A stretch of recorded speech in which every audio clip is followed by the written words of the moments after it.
ये पटना रानी थी ये सती माँ थी। रानी ने रिवोल्ट किया ना, उनके बाद में मूर्ति बनाई ये अखंड दीपक। फोटो खींच पावे पड़े ये ना माता जी ने रिपे तो रिपे चढ़ा ले जट अभी के फोटो मत खींचो photo. Hello guys, welcome to my YouTube channel. I hope आप सभी अच्छे होंगे। तो गाइस, फिर से मैं आपके लिए एक न्यू व्लॉग लेके आया हूँ। मैं आज आया हूँ चित्तौड़ फोर्ट, जो राजस्थान के चित्तौड़गढ़ ज़िले में स्थित है। और मैं आज चित्तौड़गढ़ का पूरा भ्रमण करूँगा और आपको उससे रूबरू कराऊँगा। और अभी मैं चित्तौड़ फोर्ट के फर्स्ट दरवाजे पर हूँ, जिसका नाम है पाडल पोल। और इसके और अन्य गेट भी है, वो भी मैं आपको दिखाऊँगा।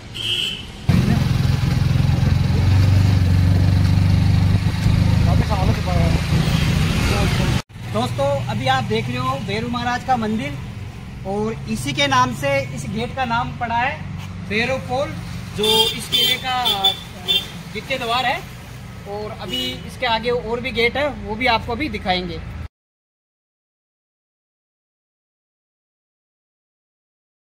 दोस्तों, जैसे कि आपको हनुमान जी महाराज का मंदिर दिख रहा है, और इसी के नाम से इस दरवाजे का नाम पड़ा है हनुमान पोल, जो इस किले का तृतीय द्वार है।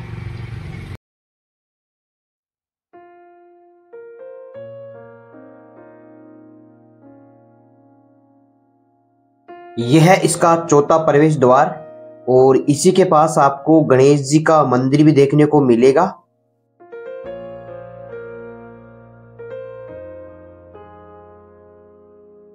और इसी दरवाजे के पास आपको एक लिंगनाथ जी का मंदिर भी देखने को मिलेगा। और अब चलते हैं हम पांचवें प्रवेश द्वार की ओर, और यह है इसका पांचवा प्रवेश द्वार, जिसका नाम है जोरला पोल। और अब बढ़ते हैं हम इसके छठे प्रवेश द्वार की ओर। तो यह है इसका छठा प्रवेश द्वार, जिसका नाम है लक्ष्मण पोल।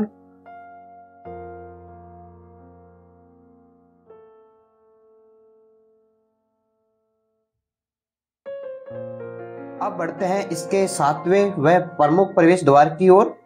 यह है इसका सातवां प्रवेश द्वार, जिसका नाम है रामपोल, जिसे भारतीय स्थापत्य कला एवं हिंदू संस्कृति का प्रतीक माना गया है। और इसी दरवाजे के पास आपको बाबा रामदेव जी का मंदिर भी बना मिलेगा।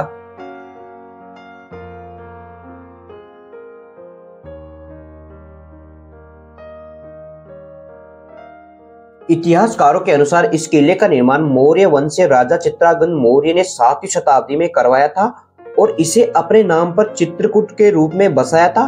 यह मेसा पठार पर स्थित है। इस दुर्ग को राजस्थान का गौरव एवं राजस्थान के सभी दुर्गों का सिरमौर भी कहते हैं। सन 768 यानी 768 में राजा बप्पा रावल ने राजपूताने पर राज्य करने वाले मौर्य वंश के अंतिम शासक मान मौर्य को हराकर यह किला अपने अधिकार में कर लिया। सन 1303 में यहाँ के रावल रतन सिंह की लड़ाई अलाउद्दीन खिलजी से हुई। इस लड़ाई में अलाउद्दीन खिलजी की जीत हुई।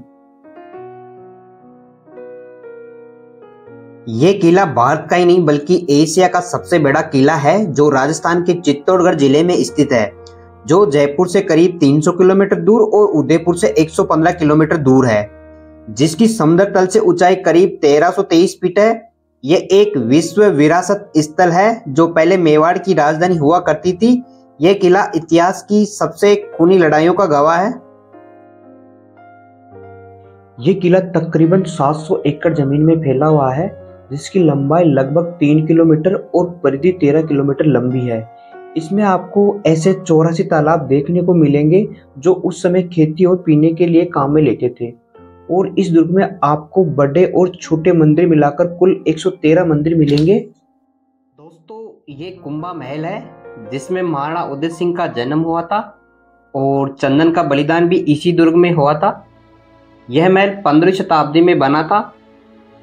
यह महल एक ऐतिहासिक स्मारक है, जहां महाराणा कुंभा ने अपना शाही जीवन बिताया था। ऐसा माना जाता है कि इस महल में कई सारी भूमिगत कोठियां भी है। अब हम कुंभा महल में प्रवेश कर चुके हैं। आपको जो यहाँ पे ये खूंटे दिख रहे हैं, यहाँ महाराणा कुंभा के पुराने जमाने के 7 घोड़े बांधे जाते थे।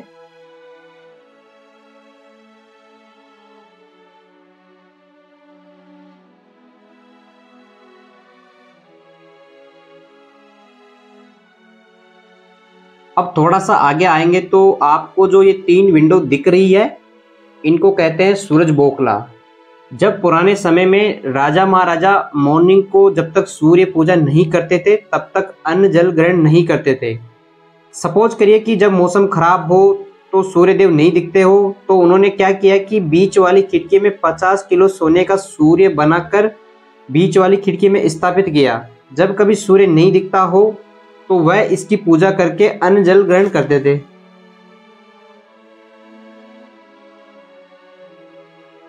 इस महल को 2 भागों में बांटा गया है। एक भाग है जनाना यानी लेडीज कंपाउंड और दूसरा है मर्दाना। अभी हम है जनाना भाग में। अभी जो आपको सामने ये बिल्डिंग दिख रही है, यह है लेडीज कंपाउंड, जहां पर पुराने समय में रानियां रहा करती थी।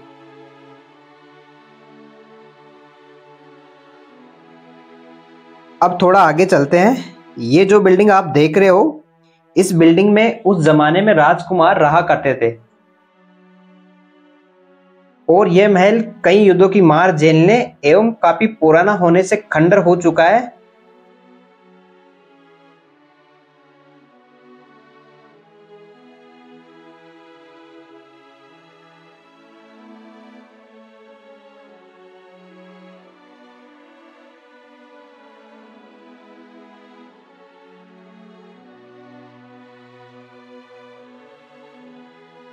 और आपको इस महल से चित्तौड़ शहर इस तरह से नजर आता है, जो आपको काफी नीचे लग रहा होगा।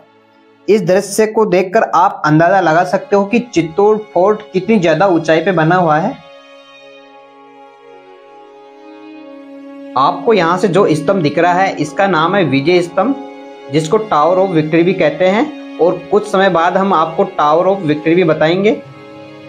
और मैं आपको बता दूं कि महाराणा कुंभा 1433 यानी 1433 से सन 1468 यानी 1468 तक मेवाड़ के राजा रहे थे। और आपको जानकर हैरानी होगी कि मेवाड़ में निर्मित 84 किलों में से 32 किले तो राणा कुंभा द्वारा बनाए गए थे। इन 32 किलों में चित्तौड़गढ़, कुंभलगढ़ और अचलगढ़ दुर्ग भी शामिल है। ये मर्दाना महल का मेन पार्ट है, जहां महाराणा कुंभा रहते थे। ये अब पूरी तरह खंडर हो चुका है और इसी के पास आपको एक गुप्त सुरंग देखने को मिलेगी, जिसका उपयोग राजा महाराजा विशेष परिस्थितियों में करते थे। और मैं अब इसके अंदर जाकर आपको थोड़ा सा दिखाता हूँ। इसमें ज़्यादा अंधेरा होने से कुछ दिख नहीं रहा है।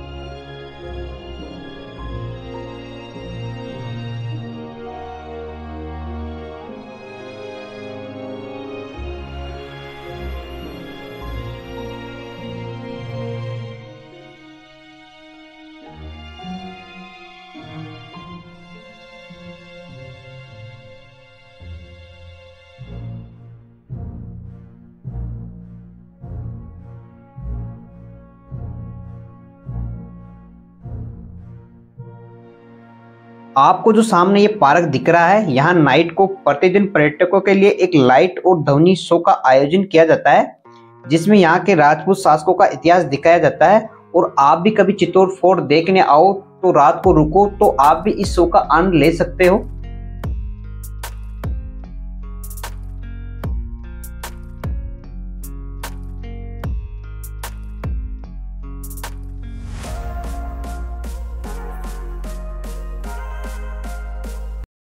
अब कुंभा महल के थोड़े आगे चलेंगे तो आपको बड़ी पोल दरवाजे के राइट में एक जैन टेम्पल देखने को मिलेगा। 15वीं शताब्दी में बना ये जैन टेम्पल कुल 27 छोटे बड़े मंदिरों का समूह है, इसलिए इसको 7 बीज देवरी टेम्पल कहा जाता है।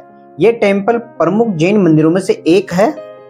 और अब हम मंदिर के अंदर प्रवेश करने वाले हैं और मैं आपको अंदर से पूरा मंदिर दिखाने वाला हूँ।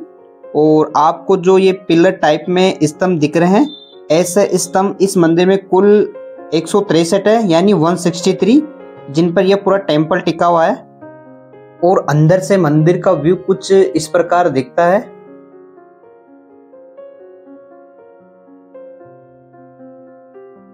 और आपको इस मंदिर के मुख्य भाग और गलियारे में आपको ऐसी कुल 47 यानी 47 मूर्तियां स्थापित मिलेगी, जो अलग अलग नाम से मिलेगी, जो इस मंदिर को और खास बनाती है। अब हम आपको मंदिर की मेन मूर्ति के दर्शन करवाते हैं।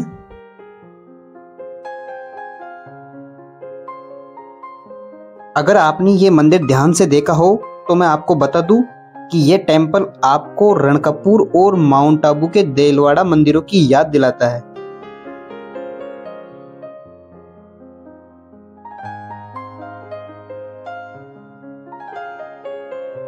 इस मंदिर की चारों दीवारों पर आपको देव देवताओं की मूर्तियां आकृतियों के रूप में मिलेगी।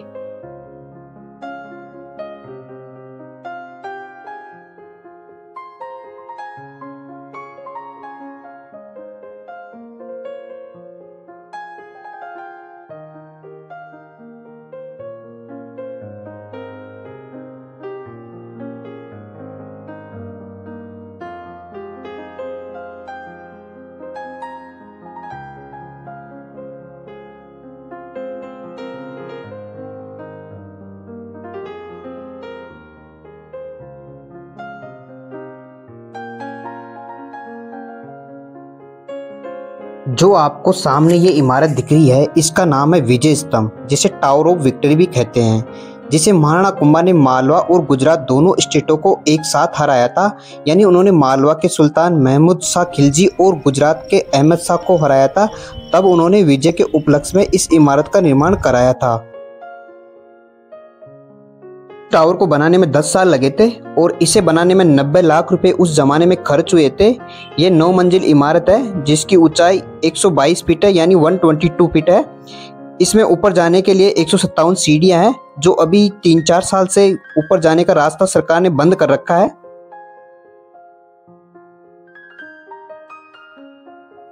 आप ये जो गार्डन देख रहे हो, ये उस जमाने में जोर स्थल हुआ करता था, जहां रानी पद्मावती ने 16,000 रानियों के साथ जोर किया था।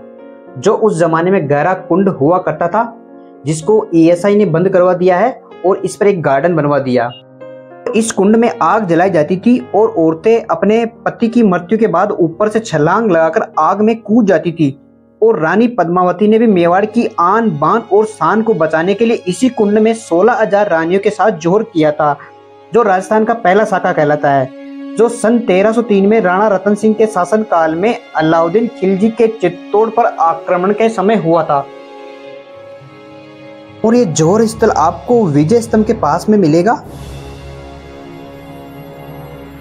और इसी जोर स्थल के पास में आपको जो ये टेम्पल दिख रहा है, ये समाधेश्वर महादेव जी का मंदिर है, जो बहुत ही प्राचीन है। इस मंदिर का निर्माण परमार शासक भोज द्वारा 11वीं सदी के मध्य में करवाया गया था। मंदिर के भीतर और बाहर की दीवारों में आपको देव देवताओं की आकृतियां मिलेगी। और इसी मंदिर के गर्भगृह में आपको शिव की त्रिमूर्ति स्थापित मिलेगी। अब जो ये कुंड आप देख रहे हो, इसे गोमुख कुंड कहा जाता है। इस कुंड में रानी पद्मावती सुरंग के माध्यम से नहाने आया करती थी। इसे गोमुख कुंड इसलिए कहा जाता है कि इस कुंड में पानी गोमुख से आता है, जो पत्थर का बना हुआ है, जहां पर शिवलिंग की मूर्ति स्थापित है। और मैं आपको बता दूं कि यह पानी सर्दियों में गर्म और गर्मियों में ठंडा रहता है। और यह पानी गोमुख से हमेशा बहता रहता है और किसी को नहीं पता कि यह पानी आता कहां से है। आपको जो सामने ये गेट दिख रहा है, इसी गेट से रानी पद्मावती सुरंग के माध्यम से गोमुख कुंड में स्नान करने और पूजा करने आती थी। और अब आपको मैं वह सुरंग दिखाऊंगा जहां से रानी पद्मावती आती थी। इसी सुरंग के पास रानी पद्मावती की काल्पनिक मूर्ति आपको देखने को मिलेगी। अगर इस मूर्ति को आप ध्यान से देखोगे तो आपको लगेगा कि इस मूर्ति को अफसोस करते दिखाया गया है। इसके व्याख्याकर्ताओं ने इसकी व्याख्या की है कि हे भगवान, मुझे इतना सुंदर क्यों बनाया कि मेरी वजह से कितने लोगों को बलिदान देना पड़ा है। आप ये जो सुरंग देख रहे हो, इसी सुरंग के माध्यम से रानी पद्मावती यहाँ आया करती थी, जिसको राज्य सरकार ने सुरक्षा की दृष्टि को देखते हुए बंद कर दिया है। और इस गेट के बाहर निकलते ही आपको गोमुख कुंड और शिवलिंग की मूर्ति देखने को मिलेगी, जहां रानी पद्मावती पूजा करती थी। और इसी गोमुख कुंड के पानी से रानी पद्मावती स्नान करती थी। और अब हम भी अंदर जाकर दर्शन कर लेते हैं।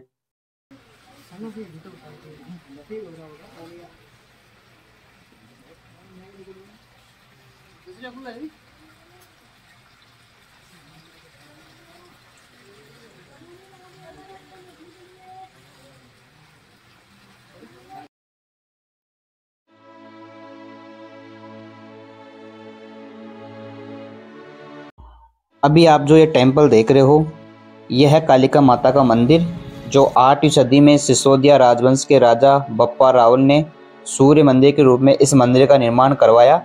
यह मंदिर 8वीं सदी के बने इस क्षेत्र के पुराने मंदिरों में से एक माना जाता है।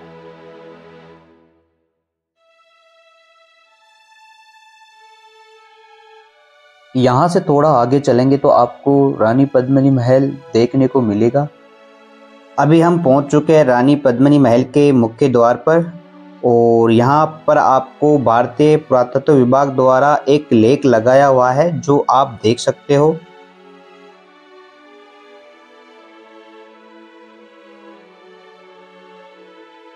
ये जो आप देख रहे हो, ये पद्मिनी महल का अंदर का नज़ारा है। अगर आप चित्तौड़ फोर्ट देखने आए हो तो प्लीज़ पद्मिनी महल ज़रूर विजिट करें।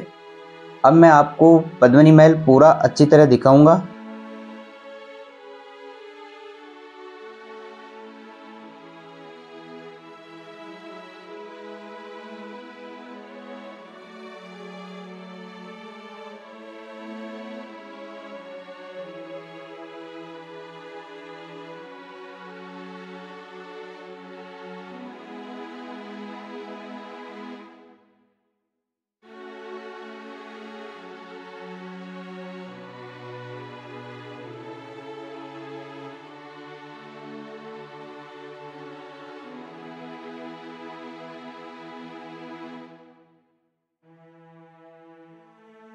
आपको जो ये छोटे छोटे रूम दिख रहे हैं, इन रूमों में दासियां रहा करती थी।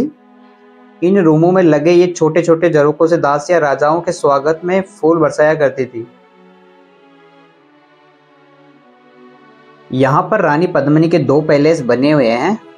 एक है समर पैलेस जो पानी के बीचों बीच में बना हुआ है, और दूसरा है विंटर पैलेस जिसमें अभी हम खड़े हैं।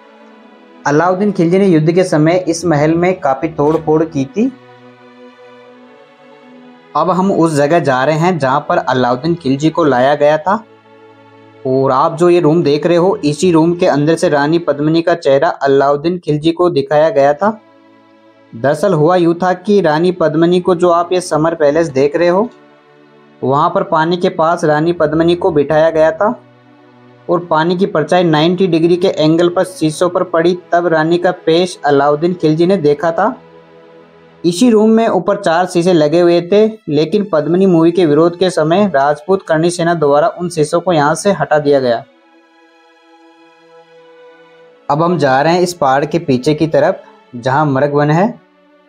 इस जगह पर आपको जंगल देखने को मिलेगा।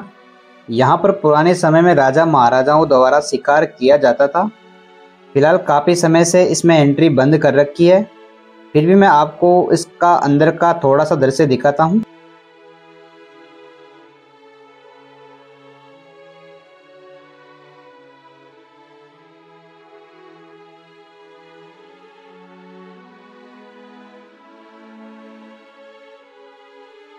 आपको जो सामने नीचे की तरफ खेत खलियान दिख रहे हैं, उस ज़माने में यह युद्ध का मैदान हुआ करता था।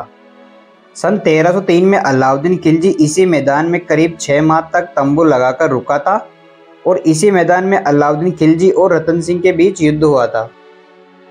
अब आप जो सामने ये गेट देख रहे हो, इसको बोलते हैं सूरजपोल दरवाज़ा, जो इस किले का मेन गेट हुआ करता था।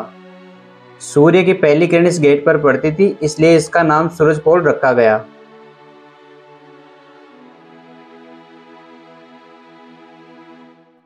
आपको इन दीवारों के ऊपर रपट टाइप में जो जगह दिख रही है, इसमें ऊपर से गर्म तेल और पानी डाला जाता था, जिससे कोई भी इसके ऊपर चढ़ने की कोशिश करता तो वह फिसल कर नीचे गिर जाता था।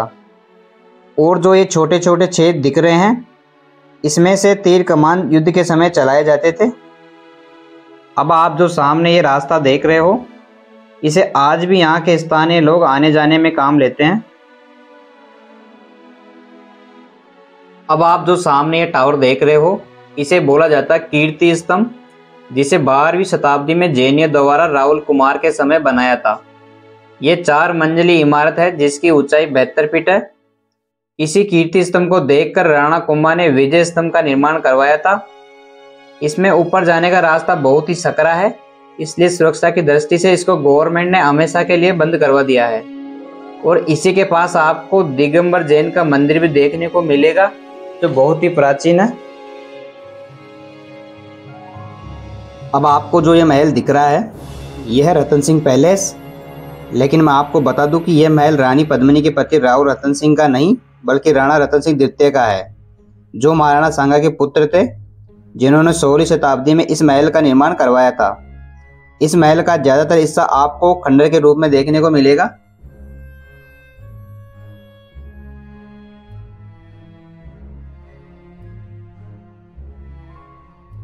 आपको जो ये पैलेस दिख रहा है यह है फतेह प्रकाश महल, जो चित्तौड़ में स्थित कई प्रमुख इमारतों में से एक है।